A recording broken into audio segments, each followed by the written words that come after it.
Olá, gente, tudo bom? Mais uma vez nos encontramos no horário do almoço para conversarmos um pouco, dialogarmos, para a gente aprender também. Que a gente tem aprendido nas nossas lives, embora a pandemia tenha trazido muitos motivos tristes para as pessoas e para a sociedade como um todo, a gente tem utilizado esse espaço online, esse espaço virtual, digamos, para a gente se informar de coisas que talvez a gente desconheça e também dos meandros que estão por trás de todas essas relações sociais, relações econômicas, culturais, que estão colocadas para nós, né, digamos assim, seres sociais, para usar essa expressão que a gente utiliza muito no campo sociológico. E para conversar hoje sobre a educação na pandemia, a gente tem dois convidados ilustres, que para mim são pessoas que lutam muito pela educação, conheço eles já de longa data. A Liane Visotto, que foi minha colega do doutorado da Unicinos, que eu conheci lá, uma felicidade, uma pessoa que luta muito pela educação lá em Santa Catarina. Ela está agora em Concórdia, está frio igual aqui, né? Mas, enfim, a gente está enfrentando esse frio, está enfrentando a pandemia, e hoje a gente tem a satisfação de estar aqui com a professora, que é doutora em educação, mestre também, e que dá aula na licenciatura em Matemática e Física do Instituto Federal Catarinense Campus Concórdia, e também, enfim, no ensino médio, e trabalha discutindo as relações público-privadas na educação. A tese dela teve a ver com isso. E nós temos também aqui o querido colega, que podemos dizer, colega de município, né, que mora no mesmo município, Porto Alegre, o Guilherme, que é professor, ele é pedagogo, mestre em educação pela URGS, a nossa querida universidade aqui do Rio Grande do Sul, e ele é pedagogo lá pela Federal Fluminense. Então, nós estamos aqui fazendo uma interlocução entre estados, né? As origens são de estados diferentes, mas a sintonia hoje é no sul, estamos aqui todos no frio do sul. Enfim, o Guilherme Carioca, e tem pesquisado também muito a questão da educação na relação com o trabalho, enfim, o seu mestrado, ele vai poder comentar um pouco para nós aqui sobre isso, e ele foi, que é importante destacar, diretor de ensino do campus Alvorada do Instituto Federal do Rio Grande do Sul, de 2014 a 2019, e também deu aula, esteve lá trabalhando, né, no Instituto Federal, que é pertinho aqui de casa, o campus Restinga, que é uma conquista enorme do bairro popular de Porto Alegre, e ele atuou ali, o pessoal dali conhece, tem lembranças, e enfim, nós estamos aqui diante de dois educadores, pessoas comprometidas com uma educação que se volta para construir igualdade e justiça social. E eu quero já passar de imediato para a Liane, depois para o Guilherme, e dou as boas-vindas para eles, mas quero trazer uma pergunta. O que a educação pública, principalmente, né, e depois vocês poderão comentar no segundo bloco sobre os institutos federais, mas o que a educação pública tem sido alvo desse período de pandemia?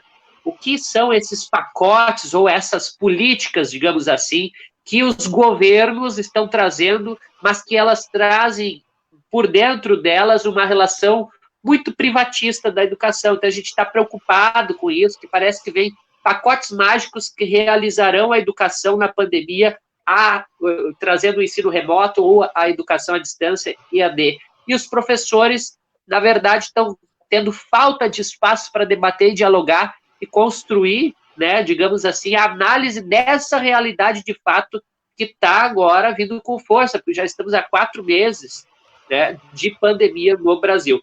Então, professora Liane, seja bem-vinda e as suas considerações iniciais, enfim. Boa tarde. Bom, boa tarde já a todos, né? Obrigada, Jonas, pelo convite. Como o Jonas reiterou, nós nos conhecemos na Unicinos e temos afinidade em termos teóricos, né, Jonas, em termos de compreensão da educação pública.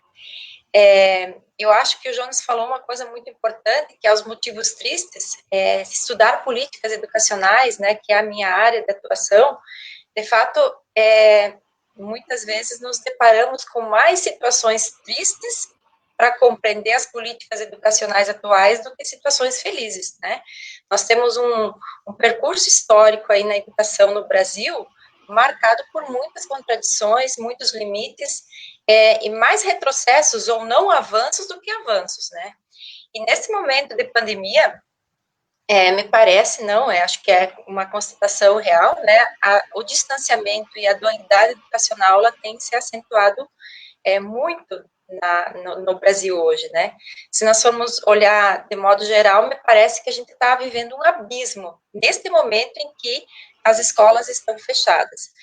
Aquilo que nós achávamos em determinados momentos que existia, agora a gente constata que existe de fato, né?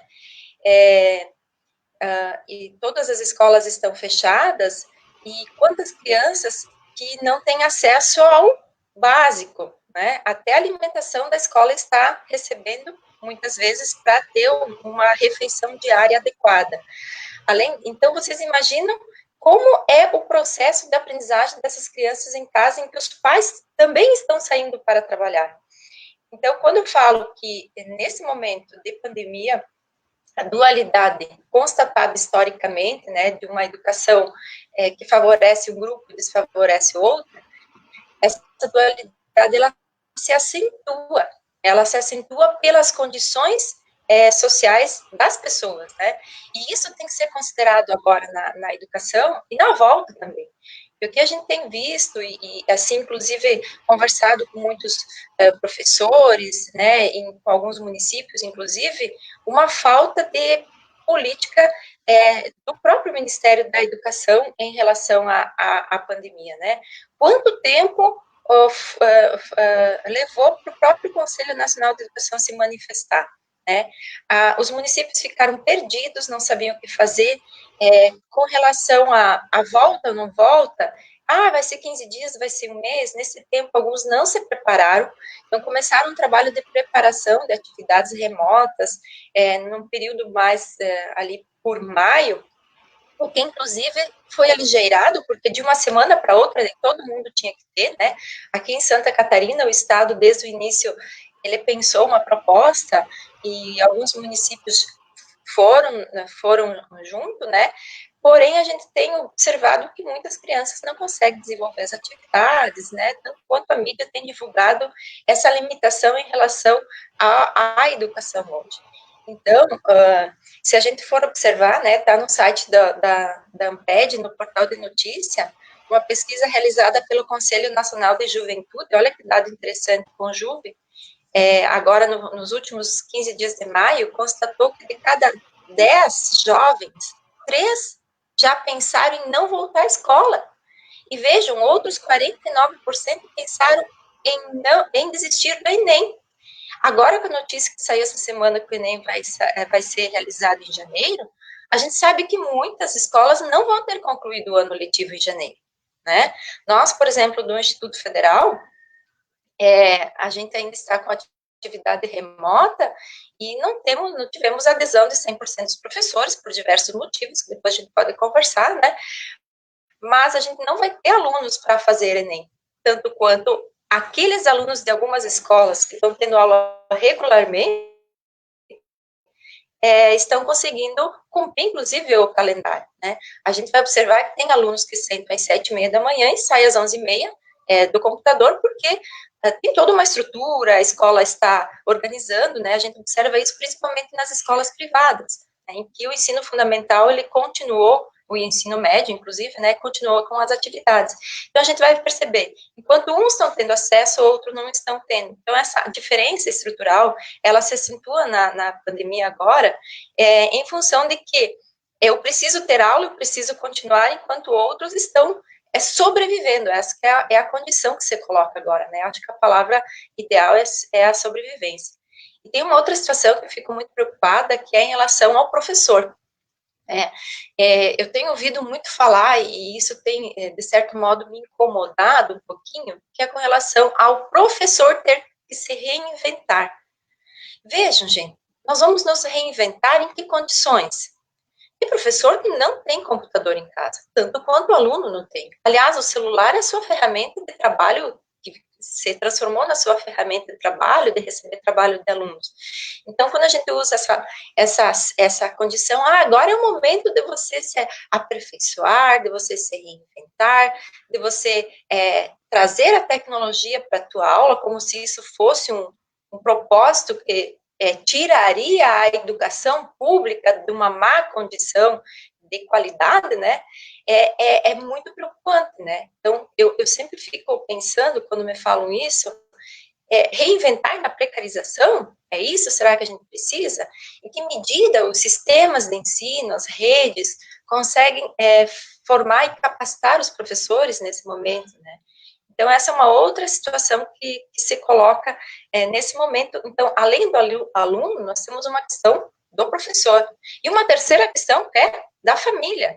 Então, é uma situação bastante complexa e que eu acho que demanda, sim, de políticas educacionais de financiamento, né? A gente tem um problema sério de financiamento hoje no Brasil, mas, por exemplo, levar a internet às famílias que não têm, e que passa esses alunos com material ou impresso, ou um tablet, enfim, o que precisaria, inclusive, estruturar uma proposta específica nesse momento, né, inclusive com uma plataforma própria, pública, né, criar com técnicos.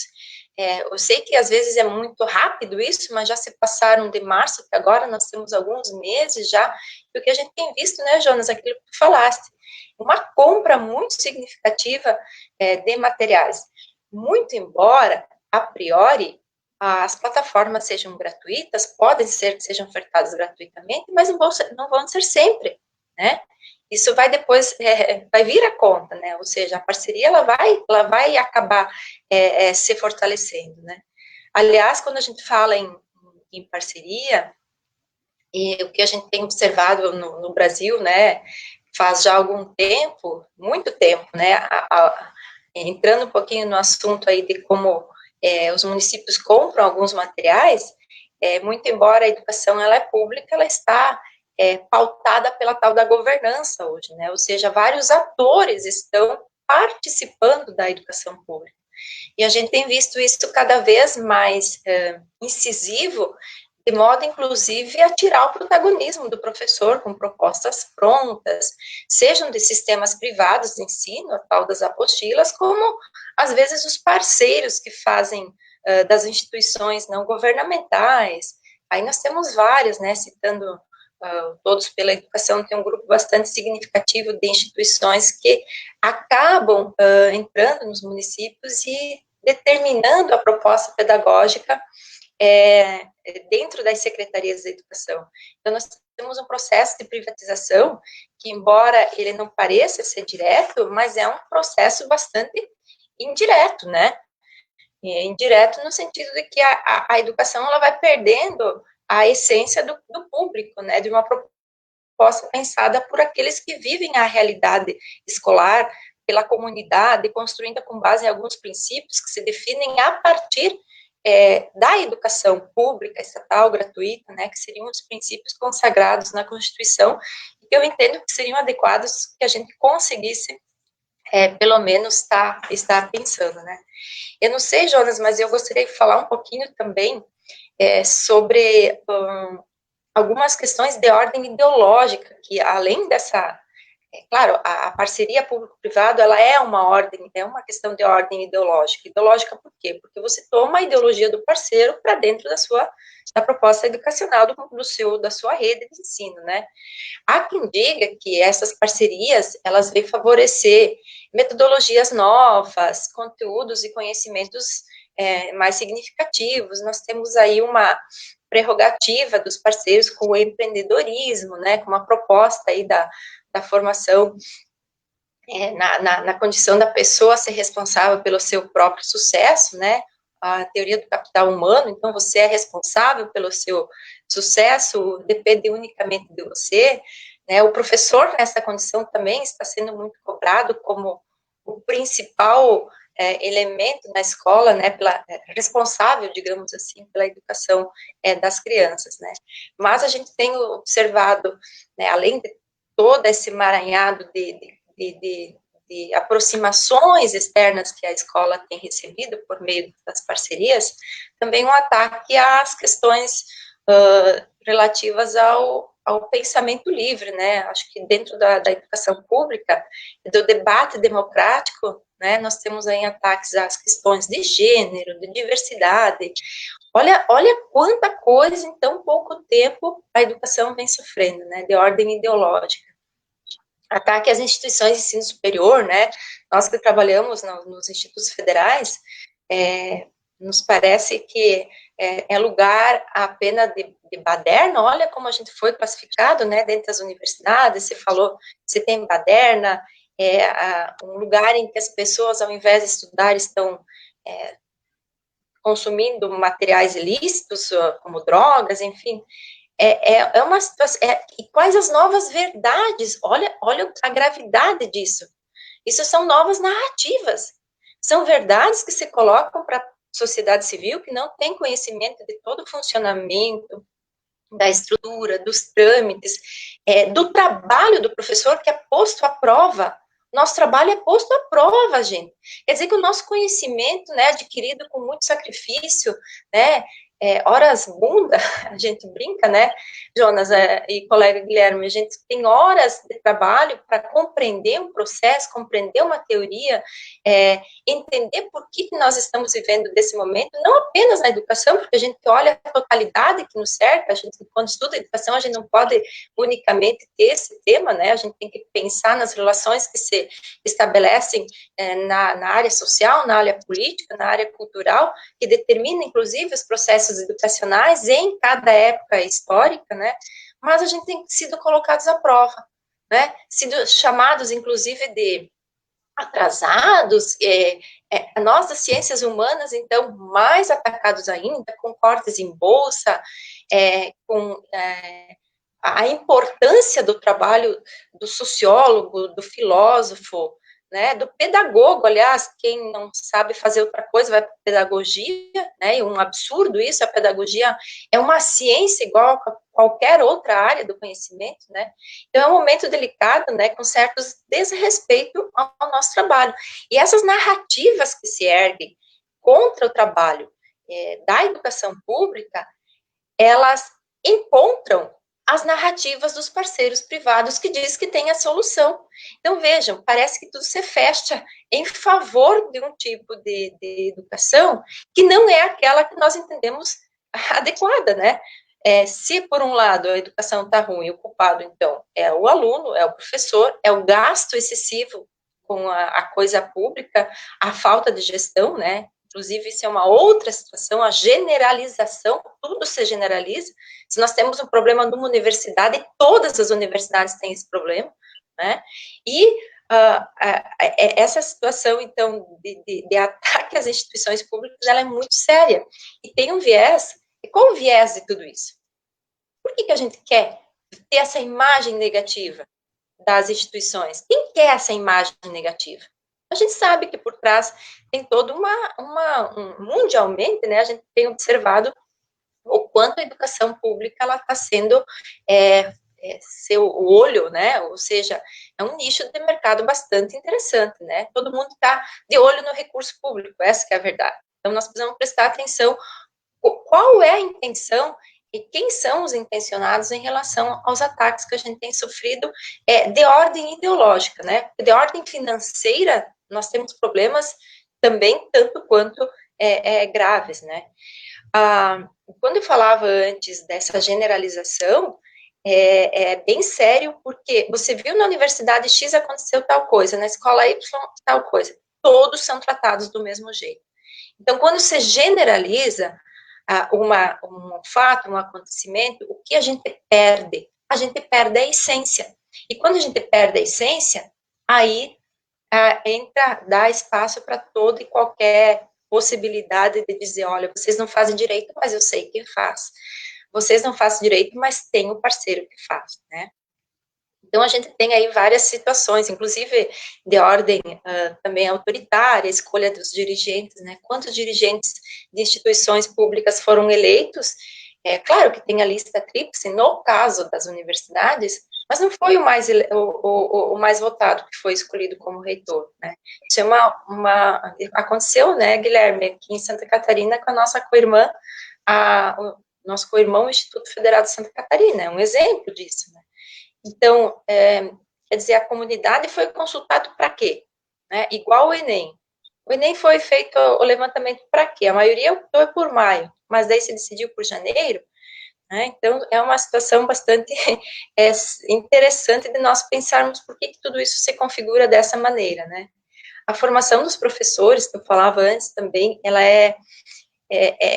está sendo muito ameaçada, né? Eu que trabalho com as licenciaturas, vejo quanto problemas a gente tem de manter o aluno na instituição. Eu não sei como é no Instituto do Guilherme, mas a realidade deve ser muito parecida.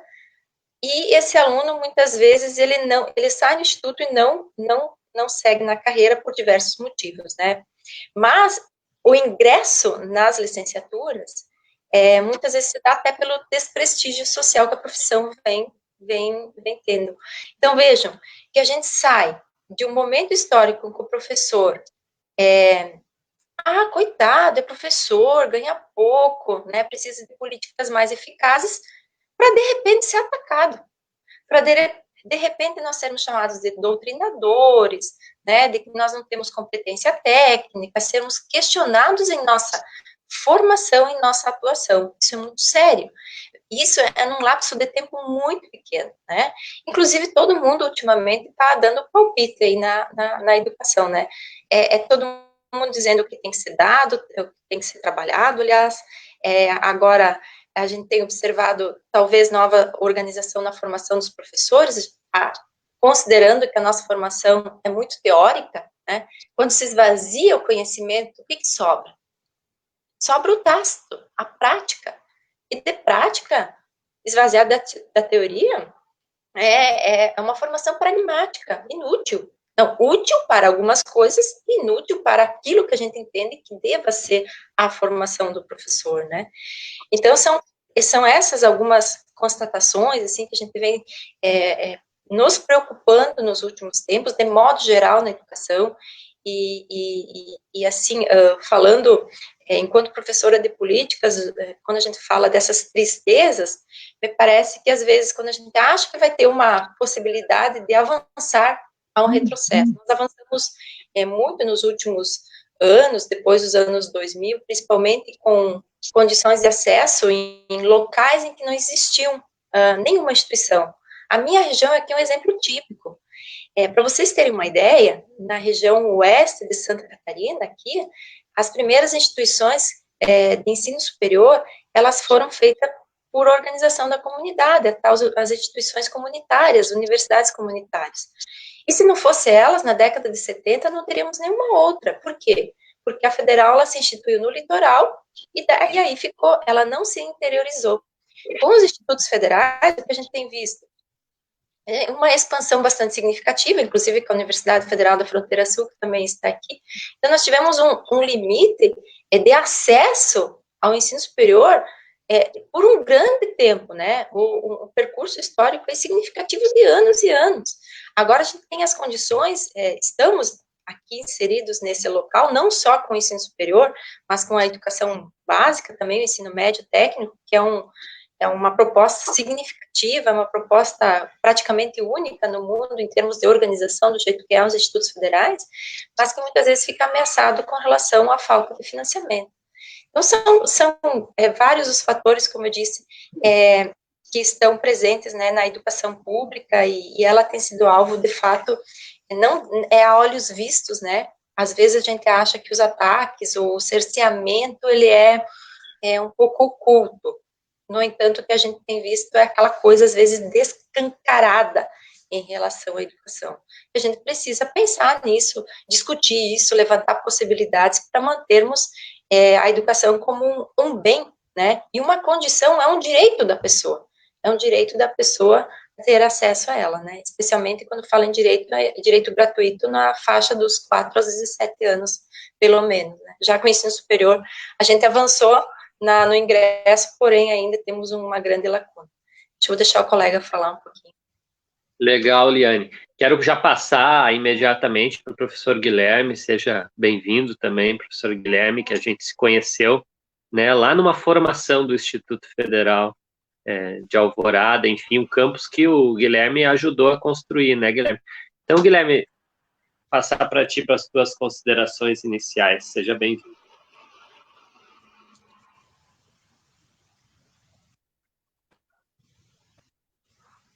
Então, obrigado, Jonas. Obrigado por compartilhar a mesa também, Liane. queria começar dizendo que uma avaliação de crédito que a gente está vivendo uma pandemia muito grave, em que seria necessário, para que a gente tivesse uma possibilidade efetiva de ter uma solução, de se repensar, a gente ter uma coordenação nacional do sistema de educação, dos sistemas de educação, né?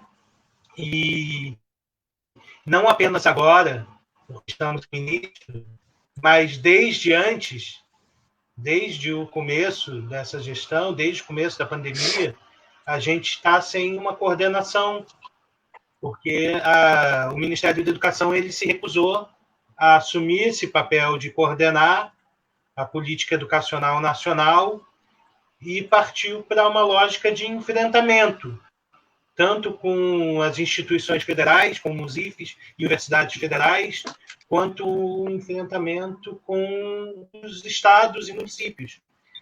Então, eu me relembro que, quando começou a discussão sobre o adiamento ou não do Enem, quando o Enem ainda estava agendado para esse ano ainda, o ministro da Educação, à época, o fugitivo Abraham Weintraub, ele mencionou que ele queria manter o Enem na data que estava sendo proposta, com o objetivo de pressionar os estados e municípios a retornarem logo com seu calendário, no meio dessa pandemia. Então, é uma situação que ela demonstra toda a gravidade em que estamos vivendo nesse momento atual.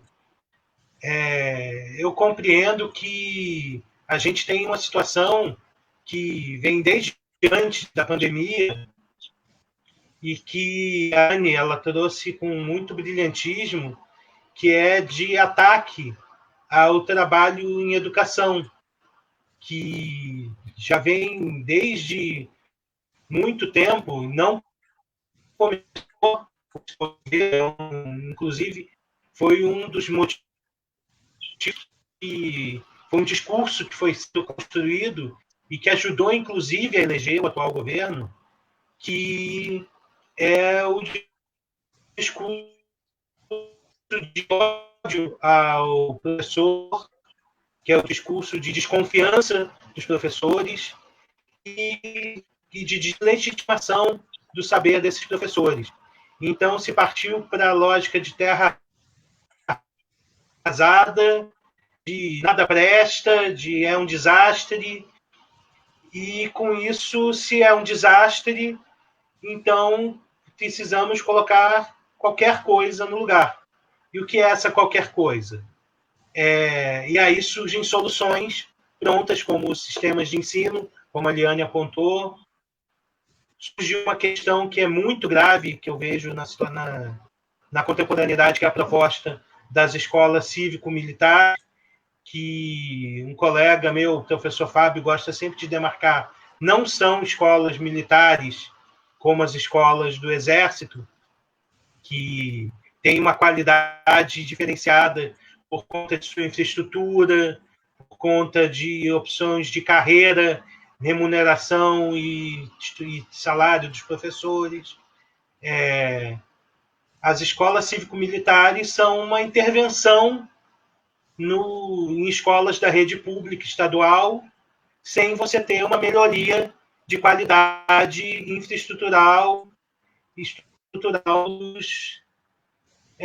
das condições de trabalho. Então, isso daí é parte todo de um discurso de dizer que aquilo que os professores fazem e está sendo feito nas escolas não presta. E, a partir disso, você surge também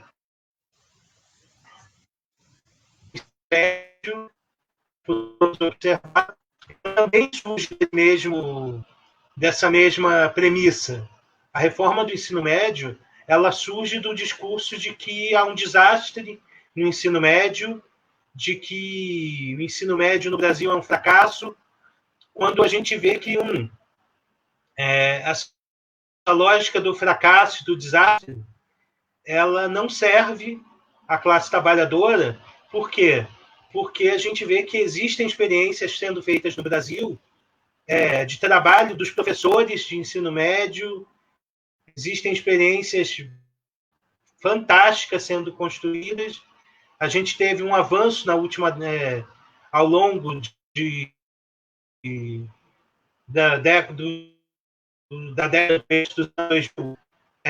Por exemplo, até então a gente não tinha financiamento específico do ensino médio, que foi criado com o Fundeb. A gente passou a ter livro didático específico do ensino médio, através do Programa Nacional do Livro Didático. Então, primeira coisa que eu acho que a gente tem que desamarrar é esse discurso de que tudo é um desastre.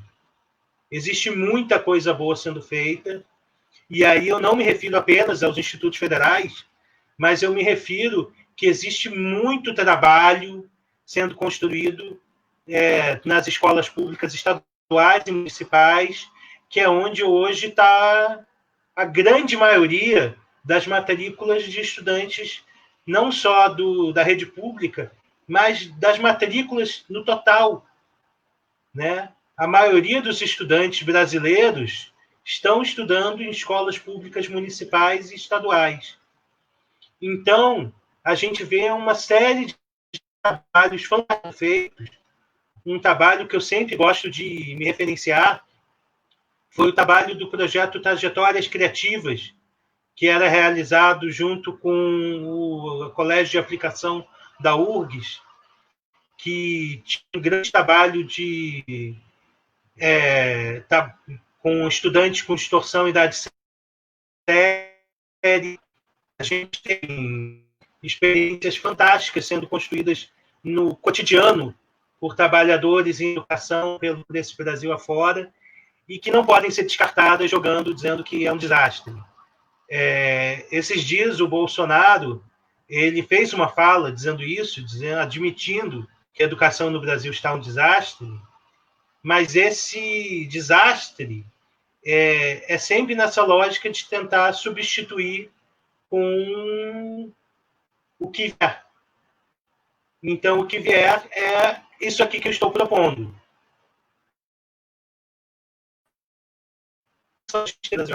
Fora, e que não foram levadas em consideração nos últimos tempos. Então, quando a gente fala do ensino médio, por exemplo, a gente tem um exemplo que eu vou falar um pouco mais adiante, que são o ensino médio integrado dos institutos federais. É um grande exemplo de que, com o devido investimento, com a devida proposta pedagógica, com a devida estrutura de trabalho para os professores, é possível você construir novas relações de ensino-aprendizagem.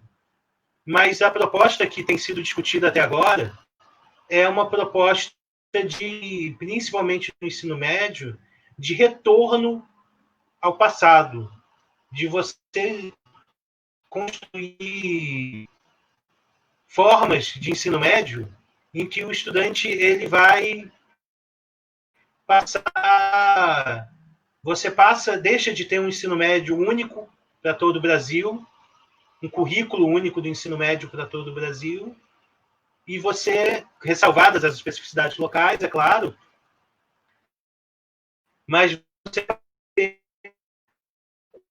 currículos diferenciados de acordo com a classe a qual o estudante pertence. Então, essa proposta de reforma do ensino médio, ela traz essa gravidade que é muito séria.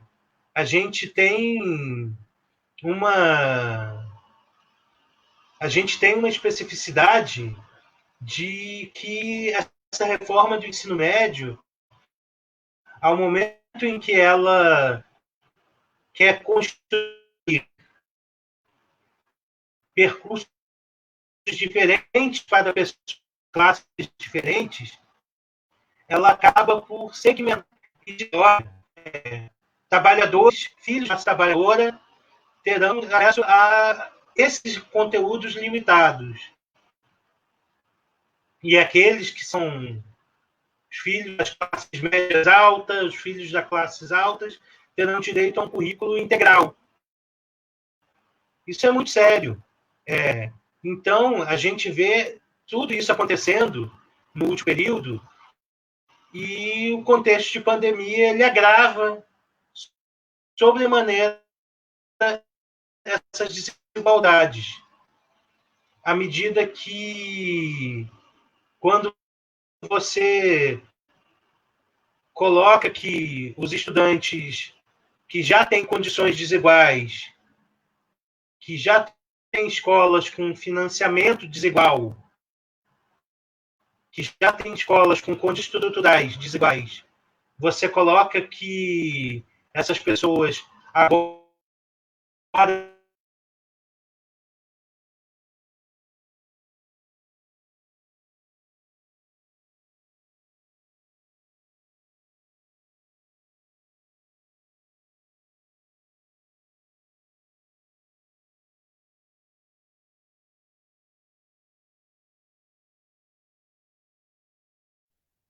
Cortou o áudio, né, Eliane? Tu tá ouvindo o áudio do professor Guilherme? Não, cortou o áudio. Mas eu vou falando aqui. Professor Tá? Guilherme, cortou um pouquinho teu áudio, os últimos 10 segundos, se tu puder retomar.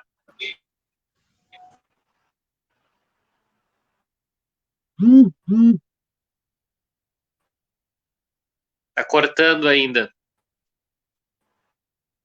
Acho que é um probleminha de internet que tá tendo aí, né? As redes, enfim, essas são as redes que, inclusive, Certo. eles Estamos querem escutando usar. agora?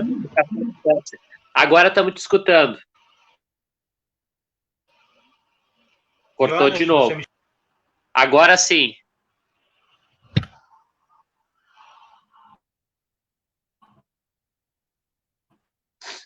Oi, Guilherme. Tá nos ouvindo? Então, essas pessoas para se virarem, inclusive com internet precárias, muitas vezes acessadas por dispositivos móveis, com conexões limitadas. Você está dizendo que as pessoas vão ter... Você está escancarando essa diferenciação. E você está dizendo, a partir do momento em que você mantém uma data do Enem, você joga o Enem agora, que marcaram para janeiro, né?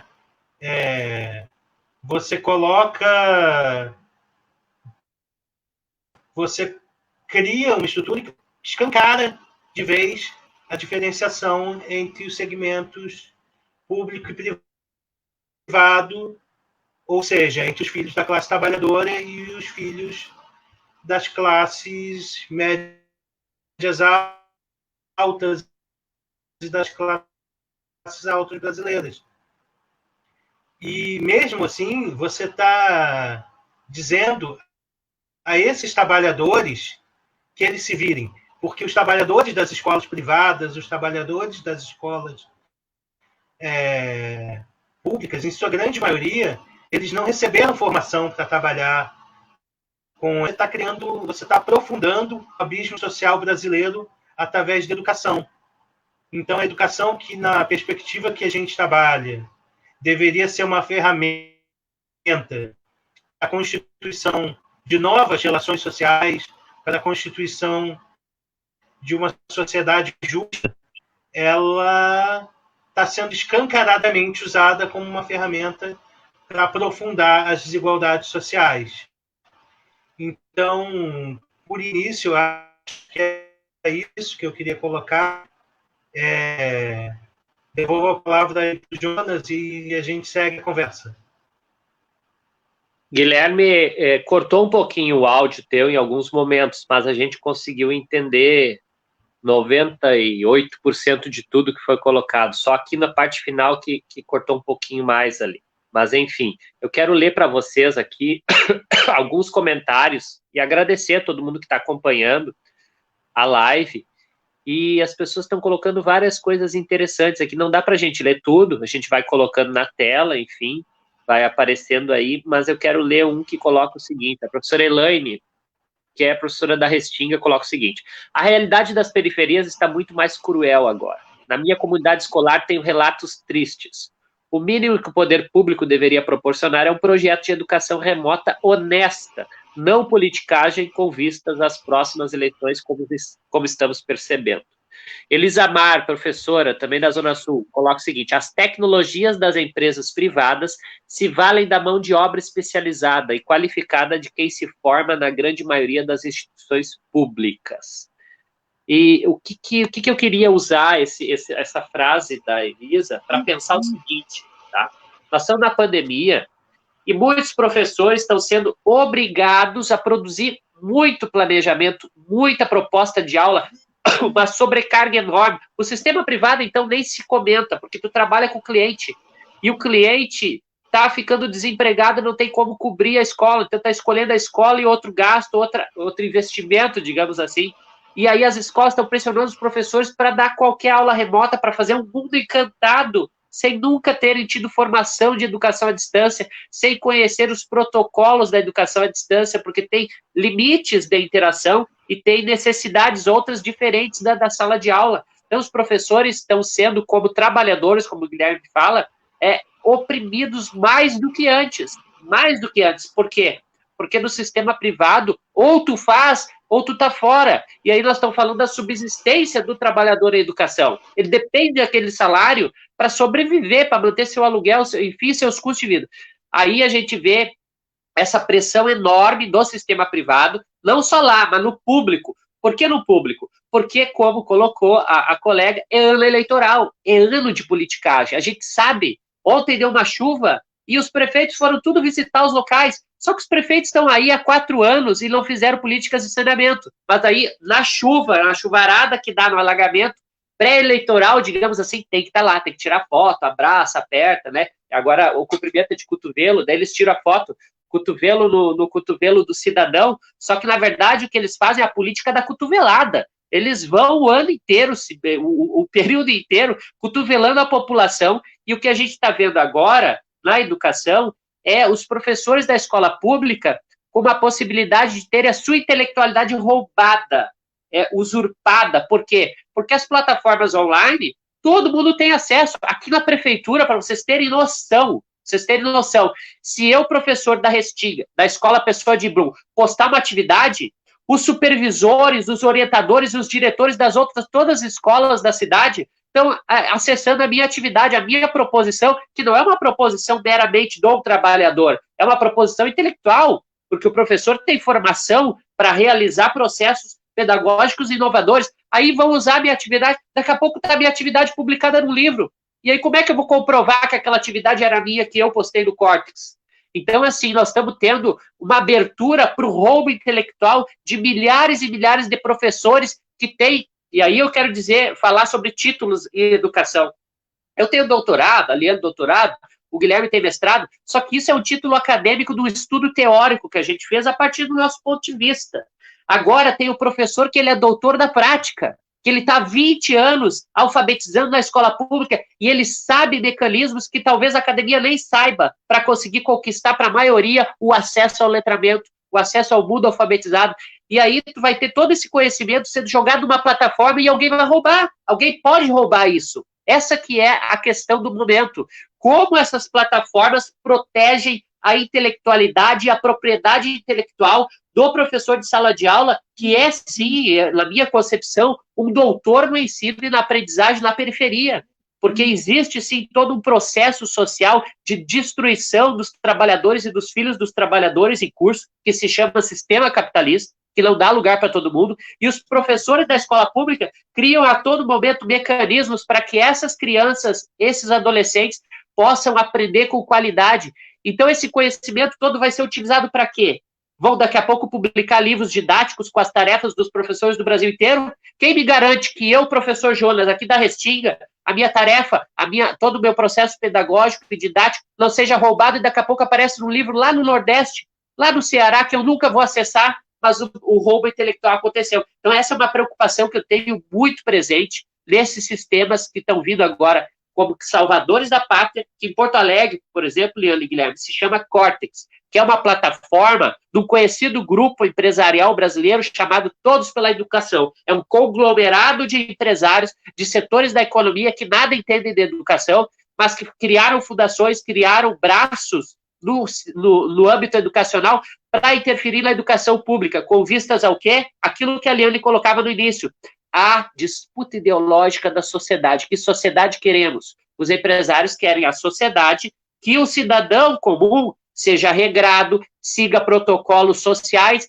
e não reivindique mais direitos, porque o lema do momento é mais empregos, menos direitos. Esse é o lema do empresariado, que inclusive está bancando o governo Bolsonaro, que bancou o governo Temer, que banca toda essa agenda neoliberal de retirada de direitos sociais, de restrição. E eu quero lembrar aqui que os professores Aliane e o Guilherme sofrem no Instituto Federal com a PEC 95, que nós sofremos no município de Porto Alegre. A PEC 95 congelou por 20 anos os investimentos em educação, e nós temos o Brasil atrasado secularmente. Só em Porto Alegre, vou dar um dado para vocês, que é capital. Nós estamos falando de capital, que era para ter educação avançada já, em frente aos outros municípios. Porto Alegre tem 5.000 matrículas faltando. É um déficit de 5.000 matrículas na educação infantil. Você sabe o que é ter na lei, que a Liane colocou, a obrigatoriedade dos 4 aos 17 anos. A emenda 59 de 2009. Já passou 10 anos dessa emenda. Até agora, não se garantiu dos 4 aos 6 anos escola para todas as crianças. Então, assim, estou trazendo para vocês alguns elementos para vocês debaterem nesse segundo bloco, para a gente depois encaminhar para a finalização. Quero passar imediatamente para a Liane, assim, com essas minhas impressões e minhas preocupações, e eu queria que tu pudesse nos ajudar, porque assim como eu, professor da Escola Municipal de Porto Alegre, estou aflito, muitos outros estão preocupados. Para onde vão nossas atividades? Qual é a segurança que a gente tem de propor ou não uma atividade e saber que ela vai ser só minha, só da minha escola? Daqui a pouco estão usando isso, inclusive, e aí encerro minha participação, inclusive para a escola amordaçada, a escola chamada sem partido que eles querem, para dizerem que eu estou doutrinando, que eu estou formando. Quer dizer, se eu, por exemplo, estiver ensinando samba, falando da música negra norte-americana, né, da tentativa de libertação também através da arte, né, da questão da música de protesto. Se eu estiver trabalhando isso na minha escola como professor de música, eu vou ser taxado como doutrinador, como professor que quer, né, fazer como é que se diz, a ideologização do ensino. Enfim, são preocupações, Liane. Então, Jonas, eu estava pensando justamente nisso que você falava, quando você falava em relação ao represamento de uma demanda ainda que o Estado não deu conta de atender, né, no caso aí as vagas de creche. A gente sabe que tem 0 a 3, o problema ainda é mais sério ainda, né? A gente tem problema de acesso na faixa da obrigatoriedade, acesso e permanência. Imagine na faixa não obrigatória, que é ainda a creche e a universidade. Mas, para isso, o que eu tenho observado é um discurso, inclusive vindo dos órgãos estatais, de que o Brasil já investe o suficiente na educação. E numa rápida pesquisa, a gente vai constatar que a aplicação do PIB no Brasil, ele de fato é igual a maior de alguns países desenvolvidos. No entanto, não basta olhar por essa ótica, né, dizer que o Brasil investe mais do que os outros países e que o nosso problema, então, não seria, Jonas, de financiamento, mas sim de gestão. Então, tu desloca o problema da quantidade de recurso para a gestão do recurso. Mas o que a gente tem observado é que no Brasil, o investimento per capita, ou seja, aquele investimento por aluno, ele é menor do que nos países que investem o maior valor em relação ao PIB.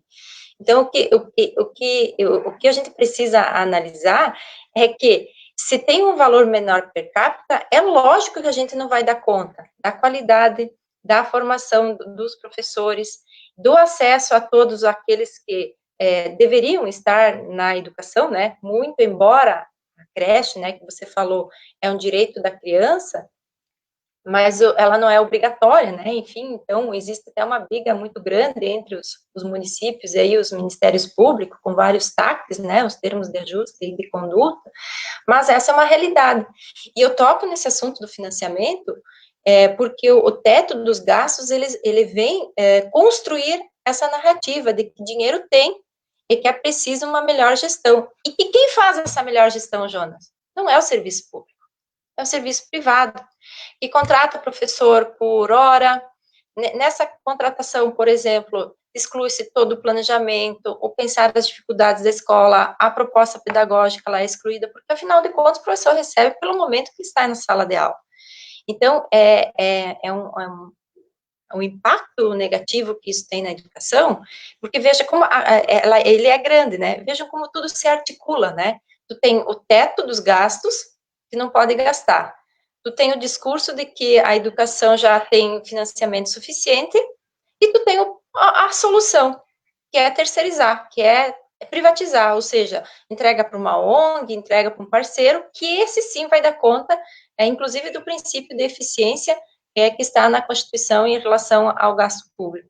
Mas a gente precisa prestar atenção nisso e ver em que medida, se há problema de gestão, a gestão tem que ser, aquele problema não tem que ser genérico e dizer que todas as instituições têm problema de gestão. Ela tem que ir lá verificar naquele lugar. E se tem problema de gestão, qual é a proposta estatal para resolver esse problema de gestão? Mas eu vejo que não é o problema de gestão do financiamento. Falta dinheiro. É só a gente ir nos municípios, que, aliás, dos 3 entes, é o que menos recebe recurso, em média, tem uma pesquisa eu esqueci o nome do autor, o sobrenome dele é Pinto, de que, de cada 100 reais, 75 fica para a União, 70 para a União, 25 para os estados e 5 para os municípios. Onde está a maior demanda hoje? E outra situação que tem ocorrido em relação ao problema de financiamento, é dizer que nós temos que tirar do ensino superior, que tem um grande financiamento, e de fato tem, para colocar na educação básica. Ou seja, então, tu descobre um santo, acho que esse é o dito, né, popular para cobrir outro. Não, isso é um problema sério que nós temos que resolver. Então, também perpassa por o ponto de vista de quem está pensando as políticas educacionais. E aí puxa um outro elemento, Jonas, que é o Fundeb. Aliás, um problema muito sério, né, a gente está há 6 meses de acabar o financiamento, que o Fundeb é uma fonte de financiamento muito importante, principalmente para os entes, para os subentes nacionais, mas que ainda não foi aprovado. Claro, tem todo um debate, porém eu não vi o debate chegar até os municípios e aos estados. Pode ser que seja uma falha minha não ter pesquisado isso, mas isso parece que está no âmbito apenas agora do Congresso, enfim, no âmbito do MEC, e não chegou até quem poderia ter uma contribuição significativa das diretrizes. Eu sei que existem várias emendas, semana passada andei pesquisando, inclusive para melhorar a estratégia de aplicação desse recurso, porém, ainda não foi votado, ou seja, qual que é a preocupação do Ministério da Educação em relação a isso? Aliás, qual é o planejamento do Ministério da Educação na execução do Plano Nacional de Educação? Porque os municípios não estão dando conta de financiar os planos municipais. Então, vejam que existe toda e quando teria o recurso, muitas vezes não é aplicado naquilo que o plano prevê. Então, nós temos problemas muito sérios decorrentes. Antes eu falei de uma estrutura toda ideológica, né, de narrativas, enfim, que se construiu em relação à educação pública, agora eu trago alguns elementos do financiamento, que os dois precisam ser analisados conjuntamente, mas que o financiamento, se ele não existe, eu sempre brinco, né, a gente não vai no mercado comprar o alimento do nosso dia a dia com um sorriso para o dono do supermercado. A gente não faz educação passando a mão na cabeça das crianças. A gente não faz educação passando a mão na cabeça dos nossos alunos na universidade, nos institutos federais. A gente precisa de financiamento. E tudo isso também vem para uma outra situação. Não sei qual que é a situação lá no Instituto do Guilherme, mas a gente tem um aumento, uma sobrecarga nos institutos federais da parte do ensino, né? A gente está sobrecarregando com aulas. Nós temos uma vocação para pesquisa e extensão nas questões de desenvolvimento local, né? Esse olhar dos institutos para o local, mas quando a gente tem muita aula, a gente não consegue fazer pesquisa e extensão, a gente não consegue fazer publicação, né? Fica só naquilo que há um diferencial dos institutos, porque nós temos no ensino médio a iniciação científica bastante significativa, aliás, com propostas maravilhosas, os professores com esforço tremendo para que isso aconteça, porém, quando o professor acaba sendo só o dador de aulas, digamos assim, nós temos um problema sério nos outros 2 eixos, que foi um diferencial na criação dos institutos federais. Então, eu queria só falar um pouquinho disso, né, sem contar os cortes que teve desde o ano passado, o corte nos orçamentos, são muito grandes, né, eu não tenho os dados aqui, né, teríamos que pesquisar e reunir os dados, mas a gente tem sabido do corte significativo que tem tido na educação nos últimos anos, aí.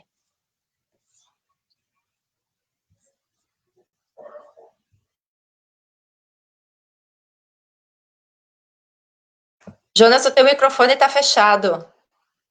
Agora abri. Então, professor Guilherme, antes de passar para você, eu queria colocar um problema que eu olhei do Ministério da Educação e do governo federal, tá? Governo Bolsonaro. O governo Bolsonaro, agora no último período, disse o seguinte: nós vamos ter um recurso fiscal extra, nós vamos poder gastar para salvar o povo brasileiro da pandemia. E a educação está incluída nisso. Sabe quanto eles destinaram para a educação? 5 bilhões apenas. O Brasil conta com 45 milhões de alunos na educação básica, 45 milhões de alunos. Isso quer dizer que a gente tem, com esses 5 bilhões, como atender apenas 5 milhões de pessoas. Dos 45, nós vamos atender só 5 milhões de pessoas se a gente tivesse que dar um computador para cada um, R$1.000 por aluno. Ou seja, na pandemia, o valor é irrisório. Só que no debate grande da nação, 5 bilhões é muito dinheiro, é muito gasto. Esse é o debate dos economistas, esse é o debate dos neoliberais. Temos que vender tudo o que temos que vender as empresas, temos que capitalizar. Enfim, daí tu vai entregar o Estado aos outros estados, às outras nações, é isso que está acontecendo. As empresas chinesas, estatais inclusive, estão comprando fatias do nosso território, estão comprando fatias da exploração das nossas riquezas, sejam elas energéticas, sejam elas de recursos naturais, enfim, de vários âmbitos. Aí a gente fica preocupado com o Estado Nacional brasileiro, quem está lá se diz patriota, mas não é patriota quem investe minusculamente na formação do seu povo. O patriota, de verdade, digamos assim, ele quer que a nação cresça mais que as outras nações do mundo. Esse é o discurso patriota histórico, se formos analisar na historiografia, enfim, quem estuda história sabe. E no Brasil é diferente, é entregar o patrimônio e é desinvestir no povo. Quando tu ataca a educação, por exemplo, tu tá dando como perdido o ano 2020 na educação. É como se fosse um ano que não existiu, se tu vai investir só 5 bilhões a mais. Então essa é uma preocupação, que eles investem 5 bilhões e dizem que isso é muito dinheiro, isso é irrisório, frente ainda ao que a Liane colocou, que é a emergência de aprovar o Fundeb, não só o Fundeb, tem que ser feito um debate nos estados, nos municípios, de criar fundos próprios também, a partir das matrizes econômicas locais. A economia local, dependendo da sua matriz, deve também fomentar o ensino local. Deve também. Eu acho que deveria ter um fundo estadual de cada estado, e aí também, além do Fundeb, Fundo Nacional, mas que complementasse o Fundeb, complementasse os recursos trazidos para o município, enfim, dos repasses estaduais e federais. Acho que isso tinha que ser um debate a ser construído. Porque, por exemplo, Porto Alegre, nós temos um fundo de cultura, nós temos um fundo de saúde, temos um fundo do idoso, nós temos vários fundos diferentes que garantem, de certa forma, um paliativo ou um apoio a determinadas políticas. Enfim, encerro e passo para o Guilherme para trazer as suas impressões sobre esse debate que a gente tem feito aqui.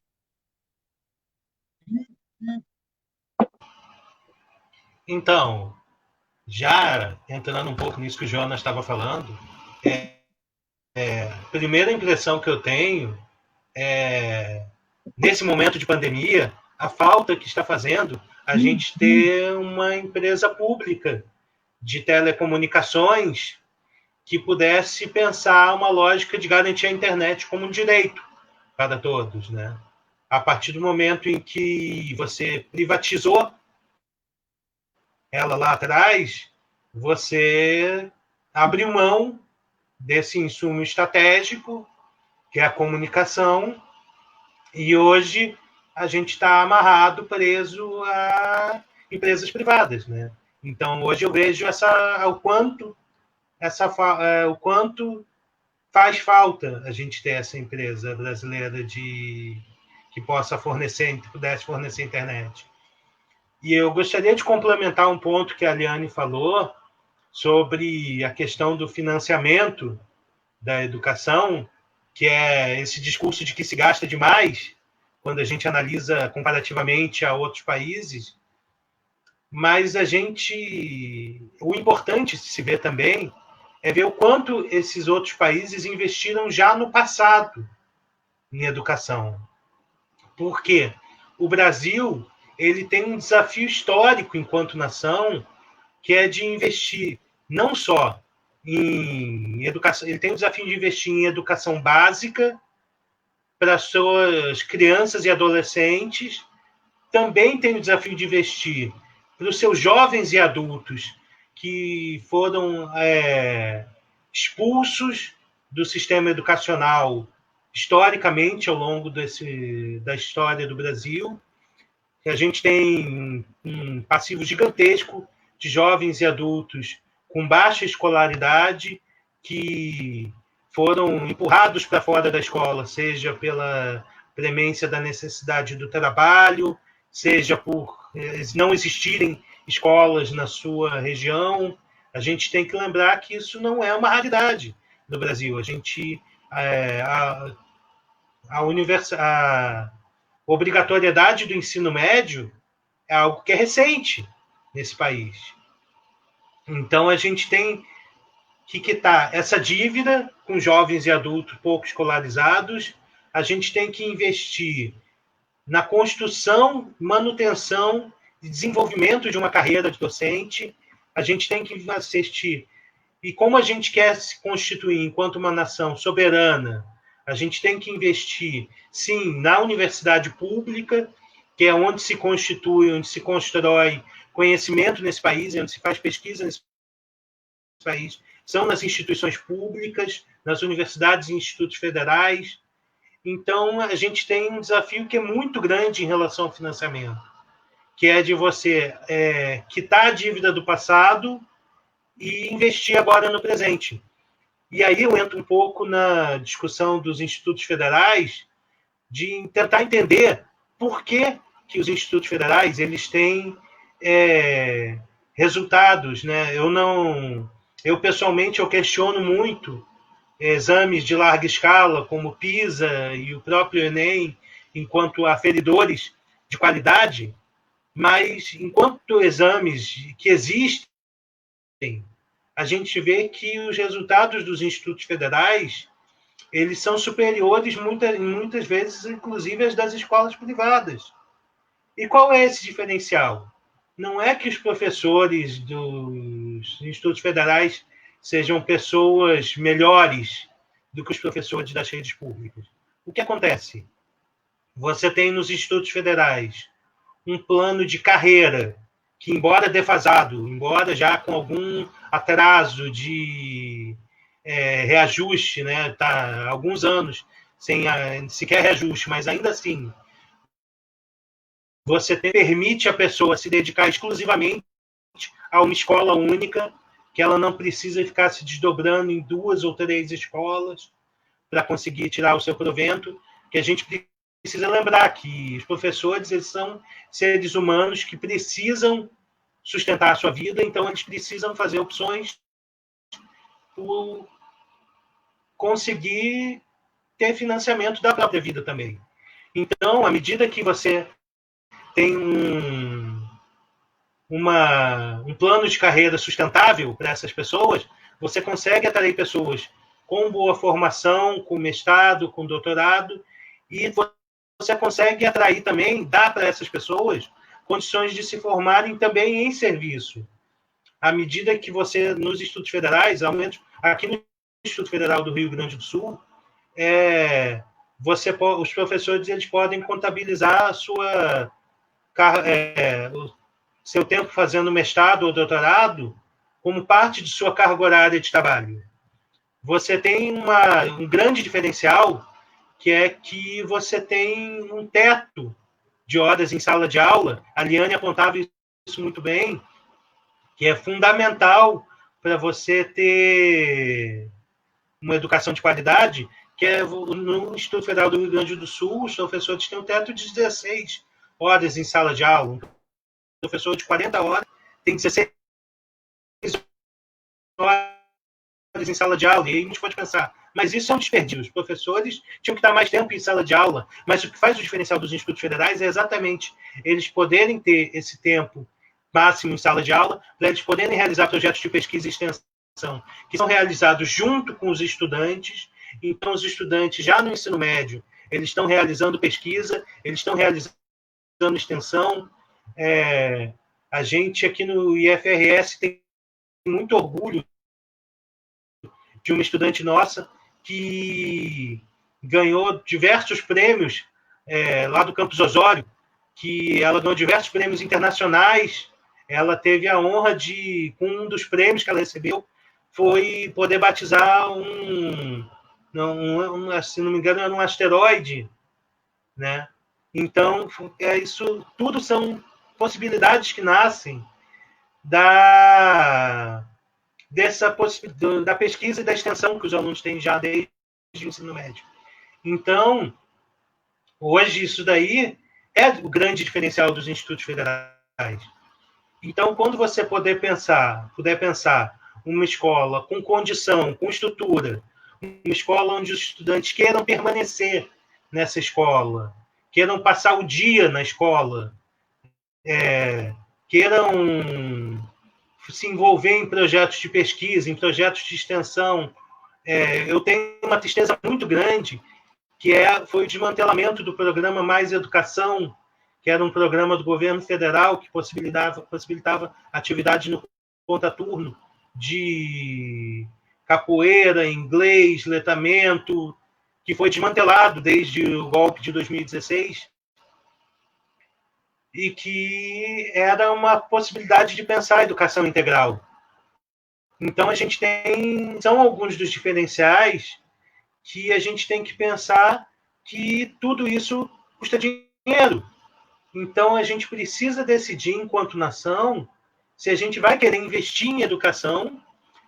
É necessário que o Fundeb ele tenha uma proposta sólida, porque hoje ele tem algumas pequenas correções a serem feitas no Fundeb atual, e a principal delas é que o investimento da União, do governo federal, é uma parcela ainda muito baixa da complementação do Fundeb. Hoje a União ela complementa 10% do Fundeb. É necessário que ela entre com a proposta que vários movimentos da sociedade civil têm feito, é que a União possa entrar com 40% de complementação do Fundeb, para você poder atingir as metas do Plano Nacional de Educação, como, por exemplo, uma meta que não é nada absurda, que deveria ser o mínimo do razoável, mas que professores e professoras possam receber salário condizente com profissionais de mesma formação. É uma proposta que é muito simples. Ninguém está pedindo para ser rico. A gente está dizendo que possam receber a mesma coisa de profissionais com a mesma formação. Então, são alguns dos aspectos de financiamento que não dá para ser descartados. Os institutos federais, eles hoje têm essas condições porque você decidiu fazer um financiamento lá atrás, quando eles foram criados, você decidiu investir em infraestrutura, você decidiu investir em carreira, você decidiu investir no salário dos professores. E aí eu tenho que fazer uma referência também, não posso deixar de dizer, é que eu trabalhei em 2 campi dos institutos federais, no campus Restinga e no campus Alvorada. O campus Restinga hoje, o campus Restinga completou 10 anos. Eu tenho muito orgulho de ter feito parte da trajetória do campus Restinga. Hoje ele tem a sua sede completa, porque foi um investimento que foi feito lá atrás. O campus Alvorada, ele é um campus que tem uma previsão de ter um prédio de salas de aula, um prédio de laboratórios, um prédio administrativo, uma biblioteca, um ginásio e um refeitório. Hoje, o que o Instituto Federal de Alvorada tem é um prédio apenas, porque você teve, a partir do golpe de 2016, você parou os investimentos na expansão. Então, o que eu queria colocar é isso, é que educação de qualidade se faz com investimento. É necessário você ter investimento nela. E eu não sei, eu queria colocar só um aspecto também, para lembrar que a gente tem atualmente 2 institutos federais que estão sob intervenção do governo federal, né?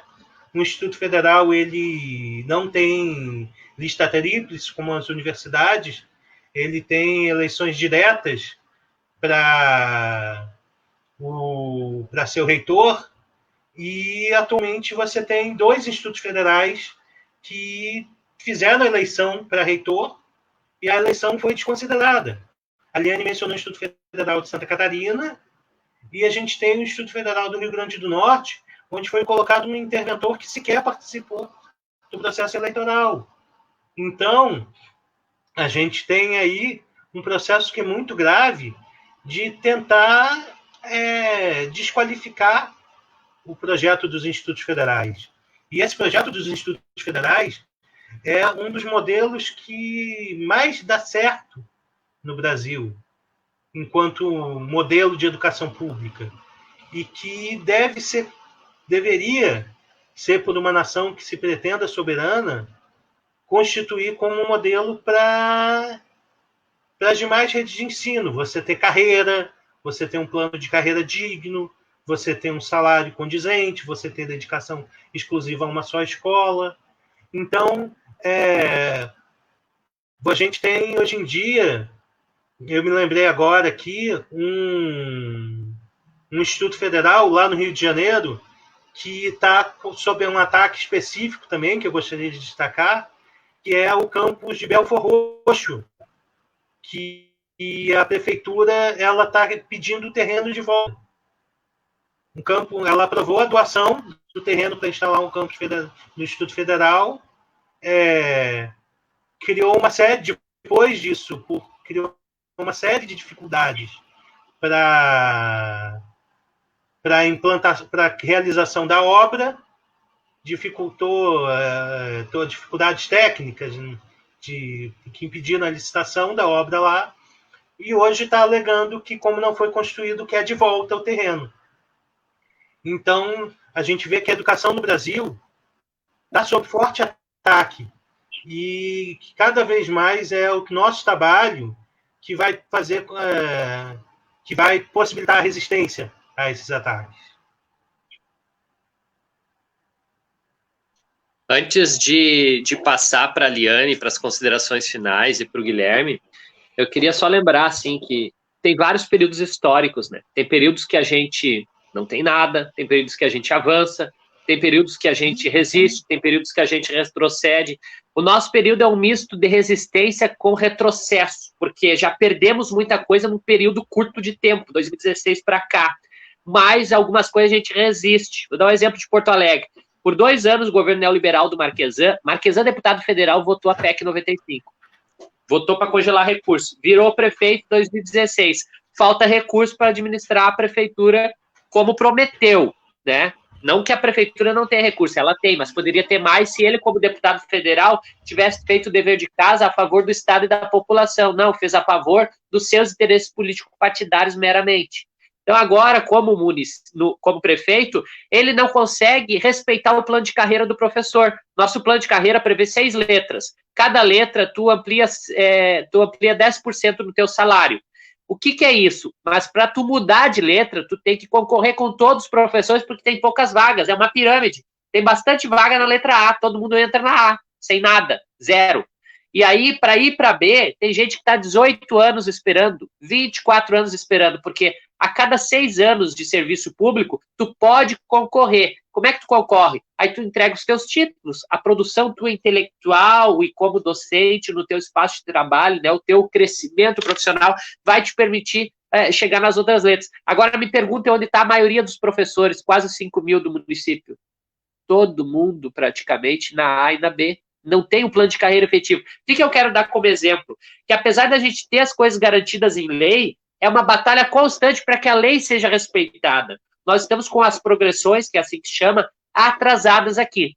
Se analisar o governo do estado do Rio Grande do Sul, ele enxugou o plano de carreira. Agora, se tu fizer doutorado, sabe quanto é que tu vai ganhar mais? 7%. Se tu fizer o doutorado, Sabe o que é um doutorado? É 4 anos estudando, produzindo, dialogando, e muitos professores têm que pagar o doutorado, porque, queiramos ou não, é muito triste o quadro brasileiro, que o ensino superior ampliou muito no sistema privado e pouquíssimo no público. O avanço que teve no público foi o governo Lula e Dilma. Gostem ou não do PT, foi o Lula e a Dilma que fizeram o Reúne, que fizeram um movimento de ampliação dos institutos federais, que inclusive não tem só educação média, tem ensino superior, e ali muita cidade do interior está tendo curso de licenciatura, por exemplo, que é o caso da Liane, ela dá aula em licenciaturas em Concórdia, licenciaturas públicas. Então, a formação de professores, ela avançou muito, a formação de nível superior, mas ainda a gente tem as leis que não são respeitadas, elas não são implementadas de fato.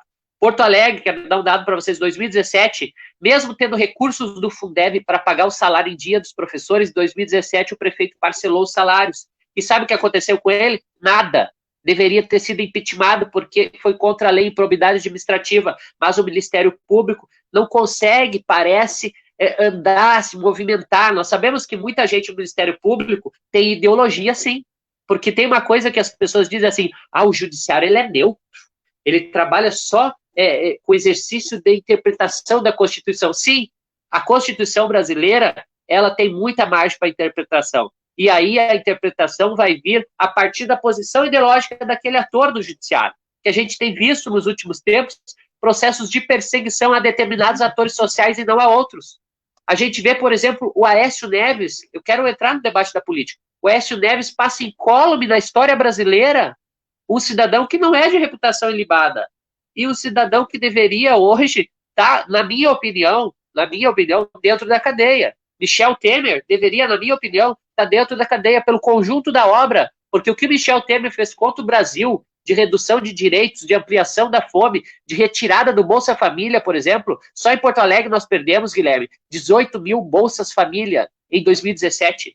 18 mil Bolsas Família em 2017. São 18 mil mães, principalmente mães, que têm 2 ou 3 filhos, que agora já não contam mais com recurso. Isso só em 2017, depois continuou, que é o tal Osmar Terra, que, para quem a Liane não conhece, é um deputado federal histórico aqui do Rio Grande do Sul, o cara do MDB, e o MDB é sempre aquela coisa, né? Tá com o governo, tá com outro. Então, assim, por que eu trago esses exemplos aqui? Para a gente entender que o Estado brasileiro, ele ainda não é um Estado de fato para todos. Ele é um Estado que tem legislação, ele é um Estado que tem poderes constituídos, mas ele é um Estado que quem ocupa ele por dentro tem ideologia. Por isso que eu sempre digo para os meus alunos, vocês têm que entender que vocês são trabalhadoras e trabalhadores. Vocês têm que disputar o espaço da renda pública para vocês. Então, nada está garantido. O Bolsa Família está garantido para sempre essa política, né, de redistribuição de renda. Não está garantido. Houve redução. O SUS público com a PEC 95, a escola pública reduzido. Em Porto Alegre nós perdemos, para vocês terem noção, estou falando de uma capital, imagine o interior. Eu sempre faço esse comparativo com o interior, é mais difícil, né? As políticas chegam depois, porque é as regiões esquecidas do Brasil. Só em Porto Alegre, o prefeito de uma cidade superavitária, tá? Superavitária, encerrou 700 cargos de professores. Fechou turmas de EJA, de educação infantil, fechou uma escola. Sabe o que é fechar uma escola? EMEI, Escola de Educação Infantil. No momento que tu tem o Plano Municipal de Educação, Plano Nacional de Educação, que diz que tem que universalizar o acesso à educação infantil, o cara fecha, usa a palavra cara, né? O cara fecha uma escola de educação infantil, então fecha a turma, fecha a escola. Olha só a política reversa da lei. A lei, o Plano Municipal de Educação de Porto Alegre de 2015 diz, tem que ampliar. E aí o ator social, secretário da Educação, reduz o acesso ao direito à educação. Então, o que eu quero usar como esse exemplo, e aí passo para as considerações finais de vocês, que a gente não pode perder o gás, não pode perder a esperança, nós temos que continuar lutando. A nossa geração é a geração que pegou muita coisa produzida pelo governo federal, que foi construído. Não pense que foi o Lula que ganhou a eleição, que foi a Dilma que ganhou a eleição, não, foi o povo brasileiro organizado em torno de partidos em prol dos trabalhadores da minoria social, né, em prol de mais direitos, que conseguiu conquistar, né, um espaço de 4 mandatos e conseguiu implementar leis importantes. Porém, essas leis estão sendo revogadas, estão sendo modificadas ou estão sendo desrespeitadas. E a nossa geração, ela tem que ser conhecida como a geração que vai defender o que tem fazer os governantes respeitar o que tem e implementar e reconquistar o que já foi perdido. Porque eu acho que a grande batalha nossa, e pouco está se falando, é revogar imediatamente a PEC 95. Sem revogar essa PEC, não tem como tu superar a pandemia. Essa crise econômica que eles estão falando que vai durar 2 anos, vai durar mais de 10 anos, porque a gente sabe como é que é o ciclo do capital. O capital especulativo, os especuladores financeiros, eles fugiram já do Brasil. Eles estão no outro capital. Eles estão em outras regiões, explorando a renda. E aí, esse dinheiro não está sendo investido no Brasil. Eles vão assim, ó, nas ações de uma empresa, ações da outra empresa, e vão migrando pelo globo, aproveitando das crises cíclicas do capital, que vão sendo exportadas de uma nação para outra, e nunca é resolvido o problema da desigualdade. Às vezes a gente tem mais desigualdade numa nação e reduz um pouquinho na outra e já se aprofunda. O Brasil hoje está virando um fosso pior do que era 20, 30 anos atrás, com a redemocratização. Então nós estamos retrocedendo muito. E olha que eu não gosto do Fernando Henrique Cardoso, mas nós estamos retrocedendo, inclusive avanços que teve no Fernando Henrique Cardoso. Um deles é o Fundef. O Fernando criou o Fundef lá, enfim, os atores que disputaram. O Lula transformou em Fundeb, educação básica. E agora os caras, muita gente não quer aprovar nem o Fundeb. Então nós vamos retroceder antes do FHC. Então vocês vejam que a nossa geração tem que se dar conta disso. Nós, professoras e professores, temos que debater o Fundeb, debater as leis que existem, fazer elas se reinstalarem, fazer elas serem reeditadas ou construir melhorias. Eu propus uma aqui, enfim, que a gente pense também os arranjos locais, porque tem estados, por exemplo, que eles podem contribuir mais. Eu considero que se o estado pode contribuir mais, nós temos que ser uma nação de entes federados. Eu não posso dizer que, enfim, o Chuí se vire com o dinheiro que tem, e aí como é que fica as relações entre as várias pessoas que moram no país Brasil? Não é país Brasil? É segregação, porque teve na discussão de 2018 também, vocês lembram? Vamos separar São Paulo, Paraná e Sul do resto do Brasil, porque a gente é que produz, é o Sudeste e o Sul que produz, o resto eles são parasitas. Puxa vida, aí para tu ir para as praias do Nordeste, tu não é um parasita, para aproveitar lá e ainda pechinchar. Tem gente que vai para lá da classe média que acha caro pagar R$2, R$3 uma água de coco. Então, assim, tem esse complexo de vira-lata do brasileiro, isso tem que ser superado, que o Gessé fala. Nós temos que nos transformar e nos enxergar nos outros. Eu tenho que entender que eu, brasileiro do Sul, sou também colega, sou também irmão do brasileiro do Nordeste. Do Norte é um país, não é cada um no seu estado, enfim. Até que no Sul sempre teve esse debate, né? O Rio Grande do Sul tem que virar um estado à parte, um país, poderia ser país. Aqui tem uma história de um saudosismo mitológico, a gente diria, da Revolução Farroupilha, né? Que as pessoas dizem que não, nós teríamos independência. Não era independência, gente, era um grupo de empresários do gado que se organizou na época e não queria pagar tanto imposto sobre o charque para o Estado brasileiro, que era o Brasil Império. Então, assim, falta muito educação. E por isso que a gente está aqui debatendo nessa live, porque a gente precisa e acredita. E não é uma coisa pequena, gente. Não é fácil, não é em 1, 2 anos que nós vamos resolver, é ao longo dos anos trabalhando, não cansando. E eu sei que a gente parece exausto, né? Porque é muita paulada, é muito ataque. Parcelamento de salário, destruição de plano de carreira, congelamento de recurso público, fechamento de universidade, que vocês falaram aí, intervenção, sabe? Tu tinha uma lei de gestão democrática e os caras agora, o Bolsonaro nomeia quem quer, um bando de gente assim, ó, irresponsável com as estruturas que nós tínhamos consistentes do Estado brasileiro. Então, quero passar para a Liane, para as considerações finais. Enfim, esse é um debate de sala de professores mesmo, né? Que a gente, enfim, se digna e daqui a pouco bate para a gente ir dar aula na sala de aula. E, no caso aqui, o nosso tempo está encerrando, porque cada um tem os seus outros compromissos, inclusive quem está assistindo a live. E quero passar para a Liane e já agradecer de antemão todos que comentaram, que estão comentando aqui, que é muito importante o diálogo com vocês, porque o que eu tenho observado? Que as pessoas, depois que encerra a live, muita gente vem e assiste a live. Dobra o número de pessoas, a live fica circulando o dia inteiro na internet, praticamente, e as pessoas leem os comentários também. Por isso é importante registrar ali o curso do pensamento, esse diálogo que a gente tem aqui, nós três que estamos ao vivo, nós também temos com vocês. Então, quando vai aparecendo na tela, porque as pessoas vão vendo essa relação, essa imbricação e essa sintonia na defesa da educação. Liane, para as considerações finais. Eu reforço muito o que o Guilherme, e endosso, né, Guilherme, o que você falou sobre os institutos federais. Eu não tenho dúvida do avanço que isso representa e que eles representam no desenvolvimento de comunidades e cidades até então alijadas do processo educacional, né? Se os institutos federais fossem um país, né, a rede federal estaria entre os primeiros colocados nas áreas analisadas pelo PISA. Então, se nós fôssemos um país, nós estaríamos muito bem analisados, muito bem classificados, né, em relação às avaliações externas aí que têm medido o desempenho e que, infelizmente, tem servido não como um diagnóstico para melhorar as ações das redes de ensino, mas como uma punição, né? E como dizer, olha, vocês não estão bem, então nós vamos fechar e vamos fazer outra coisa. Ou vamos contratar o setor privado para dar conta, já que eles sabem o que tem que fazer e o público não sabe. Eu tenho muita preocupação com isso e, claro, meu objeto de estudo na tese foi e continua sendo porque a gente vê muito essa questão da privatização presente na educação. Mas em relação aos institutos, eu tenho que endossar o que você falou e dizer que nós avançamos. Só no Instituto Federal em Concórdia, por exemplo, nós temos o ensino médio, nós temos o superior, nós temos cursos de especialização e de mestrado também, mestrado em educação, inclusive, na educação acadêmica em Camboriú, né, eu atuo no mestrado lá. Nós temos o mestrado em medicina veterinária já há algum tempo.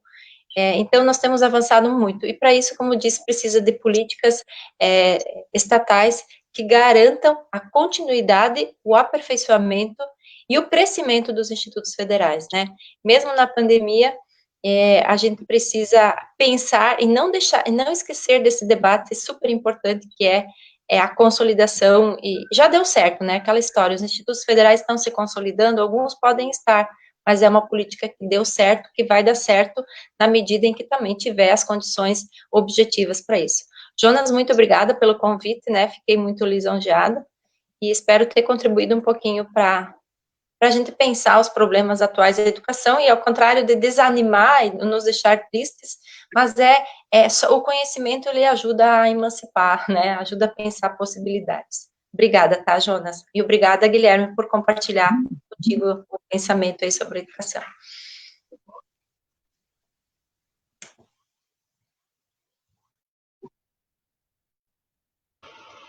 Professor Guilherme, suas considerações. Então, primeira coisa que, para consideração final, é colocar aqui, falando um pouco desse local que eu atuo, que são os institutos federais, o Instituto Federal do Rio Grande do Sul, assim como os demais institutos federais, eles não pararam durante a pandemia. Eles estão produzindo conhecimento, estão intervindo na realidade. Aqui no Instituto Federal do Rio Grande do Sul, a gente teve lançado pela nossa reitoria um edital de fomento de ações de combate ao Covid-19. Lá em Alvorada, a gente teve várias ações que já estão funcionando.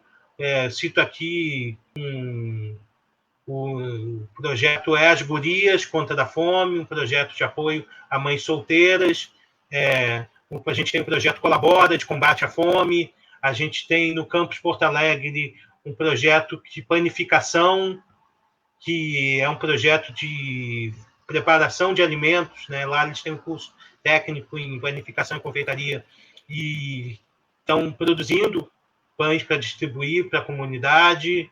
A gente tem produção de álcool gel, a gente tem produção de EPIs e face shields.